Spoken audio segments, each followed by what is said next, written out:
గత వారం కేంద్ర హోంశాఖ మంత్రి అమిత్ షా గారు తెలంగాణలో ఒక ఎన్నికల సభలో పాల్గొంటూ ఈసారి అధికారంలోకి వస్తే తెలంగాణ, ఆంధ్రప్రదేశ్ రాష్ట్రాలలో మైనారిటీలకున్న అంటే ప్రత్యేకంగా ముస్లింస్కి ఇచ్చినటువంటి రిజర్వేషన్లు ఎత్తేస్తామని చాలా స్పష్టంగా ప్రకటించారు.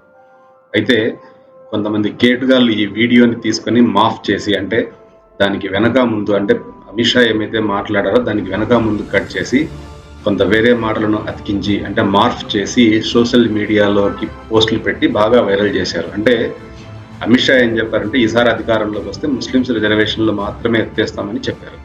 అయితే ఈ కేటుగాళ్ళు ఈసారి బీజేపీ అధికారంలోకి వస్తే దేశంలో రిజర్వేషన్లను ఎత్తేస్తామని అమిత్ షా చెప్పినట్టుగా వీడియోని క్రియేట్ చేసి సోషల్ మీడియాలో పోస్టులు పెట్టి వైరల్ చేశారు.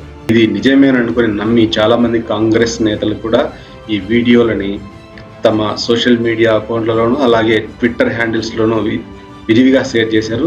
అంటే ఒక రాష్ట్రానికి ముఖ్యమంత్రి అయినటువంటి రేవంత్ రెడ్డి కూడా నిజ నిర్ధారణ చేసుకోకుండా ఈ వీడియోని పిసిసి అధికారిక ట్విట్టర్ హ్యాండిల్లో పోస్ట్ చేశారు. అందువల్ల ఇప్పుడు రేవంత్ రెడ్డి చిక్కుల్లో పడ్డారు. కాబట్టి ఈ వీడియోలను బాగా వైరల్ చేయడం, ఎన్నికల వేలవడంతో బీజేపీ నాయకులు ఆగమేఘాల మీద పోలీసులకు కంప్లైంట్ చేశారు. ఆ తర్వాత పోలీసులు ఒక దేశ హోంమంత్రికి సంబంధించిన వీడియోని మార్ఫ్ చేసి డీఫేక్ చేయడంతో వెంటనే రంగంలోకి దిగి నోటీసులు ఇచ్చారు. అంటే ఢిల్లీ పోలీసులు తెలంగాణకు వచ్చి ముఖ్యమంత్రి రేవంత్ రెడ్డికి నోటీసులు ఇచ్చారు. అంటే సిఆర్పిసి 91 ప్రకారం నోటీసులు అందజేశారు. అలాగనే తెలంగాణ డీజీపీ మరియు చీఫ్ సెక్రటరీలు కూడా నోటీసులు అందజేసి విచారణకు హాజరవ్వాలని కోరారు. అట్లాగే రేవంత్ రెడ్డి కూడా మే 1వ తారీఖున విచారణకు హాజరై తన ఎక్స్ప్లెనేషన్ ఇవ్వాల్సిందిగా అడిగారు. అంటే ఇక్కడ ఒక రాష్ట్ర ముఖ్యమంత్రినే బోల్తా కొట్టించేంత జెన్యున్గా ఒక వీడియోని క్రియేట్ చేయడం అనేది ఆషామాషి వ్యవహారం కాదు. ఇందులో చాలా పెద్ద తలకాయలు ఉంటాయి.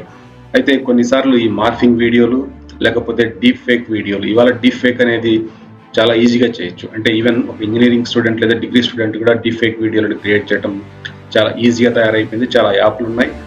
అంతేకాకుండా డీప్ ఫేక్ వీడియోలను కొన్నిసార్లు దేశం బయట నుండి కూడా తయారు చేసి వాటిని సోషల్ మీడియాలో పోస్టులు పెట్టి విరివిగా వైరల్ చేస్తున్నారు. ఈ మీద చాలా మంది హీరోయిన్లు కావచ్చు లేకపోతే చాలా మంది ప్రముఖులు కావచ్చు ఈ డీప్ ఫేక్ బారిన పడ్డారు.